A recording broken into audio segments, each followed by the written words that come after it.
இங்கே வருகை தந்திருக்க பத்திரிகையாளர்களுக்கும் ஊடக நண்பர்களுக்கும் தொலைக்காட்சி நண்பர்களுக்கும் முதல் கண் வணக்கத்தை தெரிவித்துக் கொள்கிறேன். மேடையில் வீட்டிருக்கும் பெரியோர்களுக்கும் இங்கே வாழ்த்த வருகை தந்திருக்கும் அன்பு நல்ல நண்பர்களுக்கும் முதல் கண் வணக்கத்தை தெரிவிச்சுக்கிறேன்.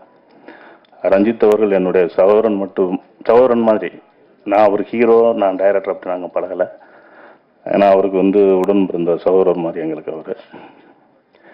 ஒரு விஷயம் சொல்லணும், இந்த படத்தை பார்த்தேன், ட்ரைலர் பார்க்கும்போது ஒரு காதல் கலந்த ஆக்ஷன் தெரியுது. அவரும் காதலிச்சு தான் கல்யாணம் பண்ணாரு. அதையும் நம்ம படத்தில், என் படத்தில் நீங்கள் அது ஒரு சின்ன சுவாரஸ்யமான சம்பவம். என் படம் ஷூட்டிங்லாம் கிட்டத்தட்ட ஃபுல்லாக முடிஞ்சிருச்சு. ஒரு சாங்கும் இந்த காமெடி ட்ராக் எனக்கு செட் ஆகவே இல்லை. வடிவேல் வச்சு எடுத்தது.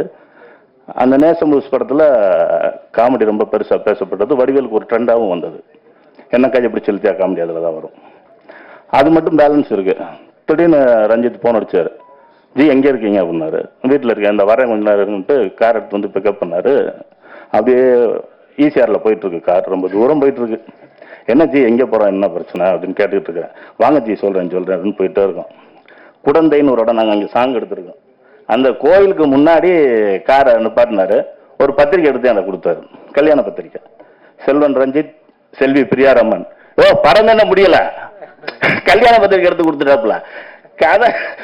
கதை வேற என்னன்னா, ஹீரோயின் கடைசி கிளைமேக்ஸுக்கு முன்னாடி தான் ஹீரோ விரும்பும்.